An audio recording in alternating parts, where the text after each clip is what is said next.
This goes back to what I was saying off stream that one time of my like biggest fear of you if you become a writer, how you're gonna write your story of like you're gonna rely on like the story structure. Again, I don't want to use the word simplicity, but like you're not gonna be looking for the deeper things. And like what you're doing to explain Mikasa's thing is like the explanation you would give in the story of your story. Well, the problem in my case as a writer is I don't have... So, like, this is why I feel perfectly good with, like, editorial things or with rewrites, because it's like, I know what the story is trying to tell, so then I can just say, oh, this is how I think you should go about it. The problem in my case is I don't have a story I'm trying to tell. I don't have a message I'm trying to give to people. That's the problem. And so I would be writing a story based off of what I think would be a good narrative, blah, blah, blah, without having a story in mind. That's the problem. It would be a lot easier if I just had the thing I wanted to do in the first place. Which is the backwards process from the way that would make sense to do it. And that's why I'm not writing stories right now. Because I don't have a thing I'm trying to tell. That's why I'm sticking to rewrites and editing. You know, it's not like... By the way, based on the real life story you were saying of you letting go of something, False Perfections movie 2 is gonna unequivocally make you cry. It might be the most obvious tearjerker thing I've ever written at multiple points, by the way. Interesting. Okay. I think it's going to universally relate to a lot of people. Sounds like it's a pet thing. Yeah, it is. It was going to make me cry too, because pet-related inspiration experiences. I hate to even use the word inspiration considering the subject matter. But yeah, it really motivated me that.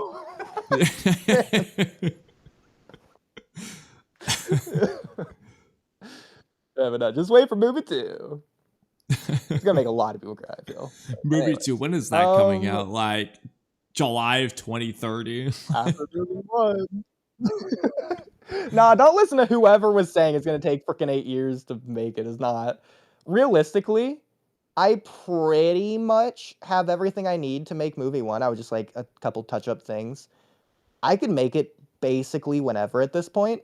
I'm still adding on to it now, technically. But like I could just stop myself at any point. What I'm really doing is I'm working on the sequel movies, so they just take less time to make after I make the first movie. So there's less of a gap of time in between. And it's not even a thing of like, oh, I'm still thinking of ideas. I'm still writing the story, because I've had it solid for a while now at this point, honestly. Yeah, that doesn't stop me from continuing to add on anyways to make it even more solid and solid over time, just to add on more additions. But yeah, the real thing I'm doing is, the problem is I'm just getting it all animated still.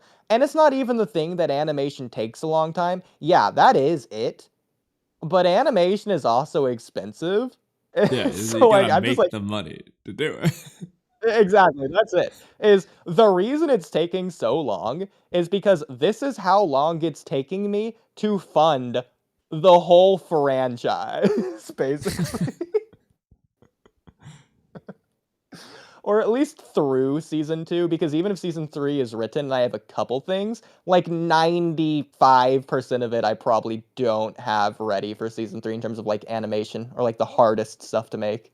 I got a decent amount like already prepared for it, but like I could make like low quality, no budget episodes of season 3, but I couldn't make like a movie of season 3. Yeah. But anyways.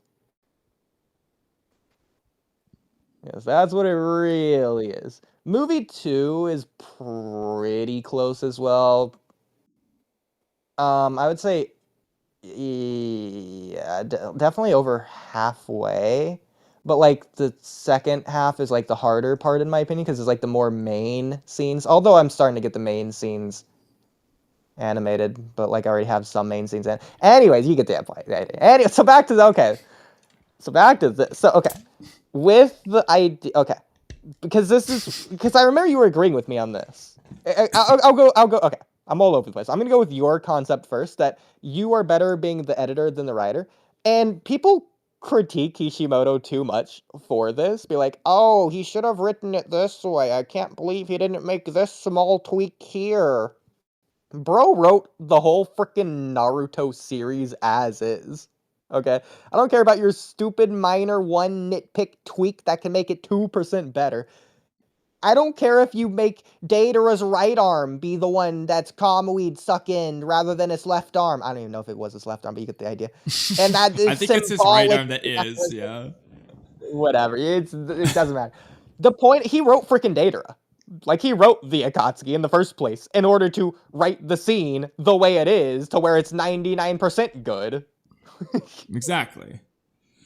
And it's like It's a universally the person loved doing the series. rewrite So wouldn't even thought of the Akatsuki in the first place. Yeah, it's so honestly speaking, it's almost like you should be critiquing the editors, which again, some of the editors did amazing things like bringing in Orochimaru. That's a famous one that was an editor's decision. But like, why didn't the editor do that tweak that we're bringing up or whatever? You know, I don't know how many editors there are. If there's only one editor, then okay, the editor edited this whole franchise. But if there's like 10 of them, okay, why did the number 8 do this and that? Okay, yeah, you can do that. Yeah. To be fair, the editors are more involved with the creation of the story than we are, obviously, as just the editors in terms of rewriting it. Because it's not written yet. We're not actually rewritten. The editors. It's not like you started presenting ideas. Exactly. We're playing editor role after the series is done. Yeah, exactly. So that's that. I am really curious whenever we do get to the False Perfections reactions to hear your ideas of approaching it from a rewrite perspective, or you just think it's going to be good the whole way through. I'm going to be interested. I'll have to wait and see. Honestly, like, outside of the production value, obviously it's low budget. Everyone's been telling me it's just been pretty solidly written, regardless of like the overall story. When it comes to visuals, I'm only gonna make jokes and memes and not actually critique it, just because like I get it. You don't have $1 million to have freaking whatever the freaking Studio Perriot, whatever you want to call it, do it. That said, I do think there is a lot of room for the critique, even despite it being an indie production, because there's no way I could make what I made now back from what I made in 2019. It's just so bad comparatively. Like, the things are just shaded wrong, and there's like animation errors all over the place that I would never do now. It's just so much editing stuff that I've just learned through experience. But yeah, that's besides the point. There's still a lot of room there. Yeah. You know, but it adds a charm to it. No. By episode 3, I literally embrace it and double down on it, intentionally and purposefully so.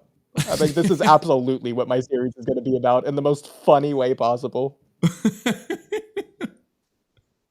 That's funny. So good, bro.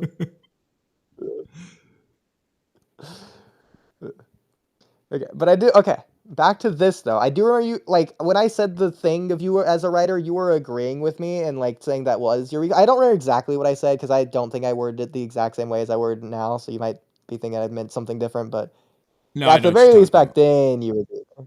Okay, sure. No. I get what you're saying, but like the overall reasoning behind it is because I don't have the story in mind to begin with. I just know how to write it, assuming I have the story, and you shouldn't go in the reverse order.